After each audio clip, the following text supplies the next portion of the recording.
رب الأنس شيدنا مدارسنا بالآي نروي فؤادا كان عطشانا أهلا وحبا وتشريفا بمقديمكم بمدرساتهم دار. Hai guys, jadi sekarang kita lagi di stasiun MRT Harjamukti Cibubur. Nah, tujuan kita ini pengen ke Museum Bank Indonesia yang ada di Kota Tua. Setelah ini kita mau naik kereta dulu sampai ke stasiun ke atas. Ikutin terus ya. Bye. رب الأنس شيدنا مدارسنا بالآي نروي فؤادا كان عطشانا أهلا وحبا وتشريفا بمقديمكم بمدرساتهم دار. Oh iya, kalian udah tahu belum tentang sejarah Bank Indonesia? Bank Indonesia atau BI didirikan pada 1 Juli 1953 setelah menasionalisasi The Javas Bank yang sebelumnya adalah Bank Sentral Hindia Belanda. Sebagai Bank Sentral Indonesia, BI memiliki peran utama dalam mengatur kebijakan moneter, menjaga kestabilan nilai rupiah, dan mengawasi perbankan di Indonesia. Seiring waktu, peran BI terus berkembang dan sejak 1999, BI menjadi lembaga independen yang bebas dari campur tangan pemerintah dalam pelaksanaan tugasnya. على ربى الأنس شيدنا مدارسنا بالآي نروي فؤادا كان عطشانا أهلا وحبا وتشريفا بمقديمكم بمدرساتهم دار. Setelah kalian registrasi, kalian akan melihat sejarah sebelum gedung ini menjadi gedung Bank Indonesia.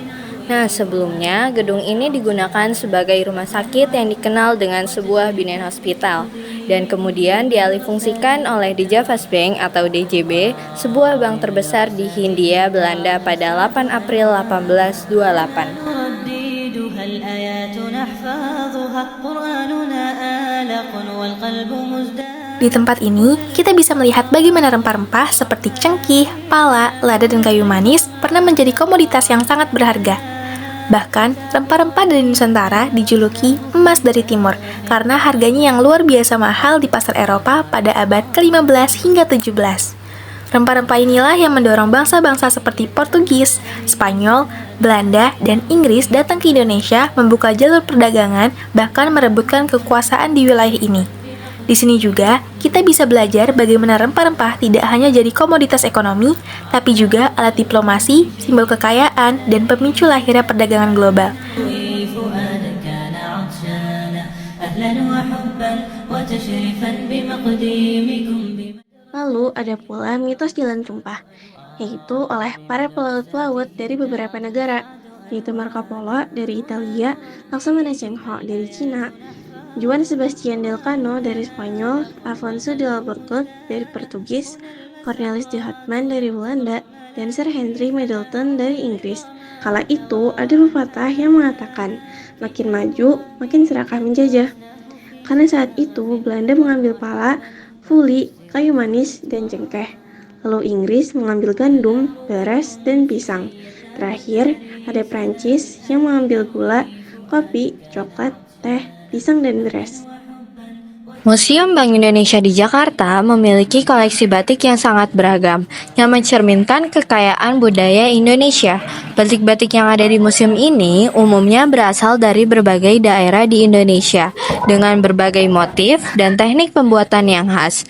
Di sini kalian bisa temukan jenis batik yang beragam, yaitu ada batik Pekalongan, batik Yogyakarta dan Solo, batik Madura, batik Cirebon, dan masih banyak lainnya.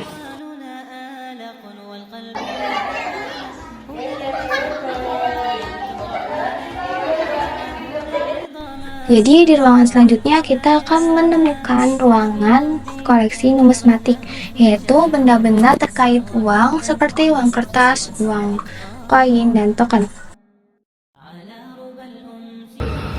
Kalian tahu nggak sekarang kita lagi di ruangan apa?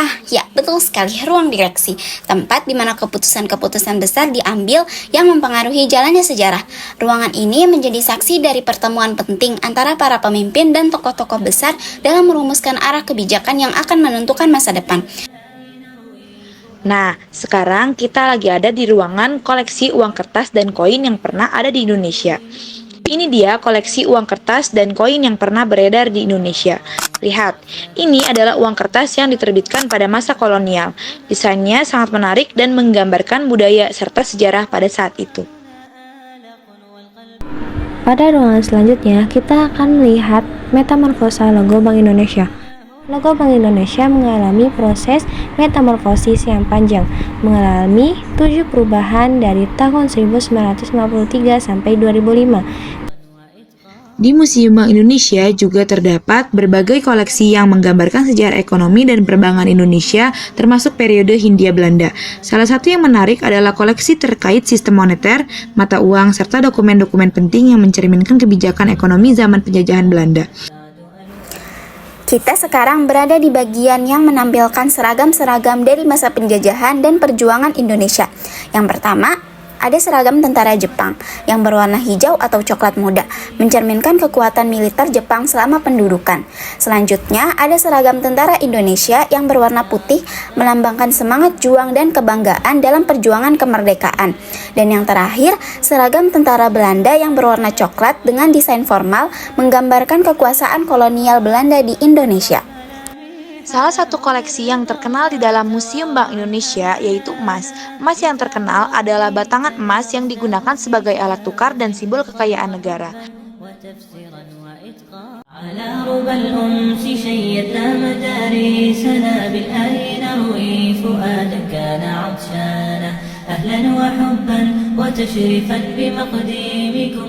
Segitu aja video dari kita di Museum Bank Indonesia.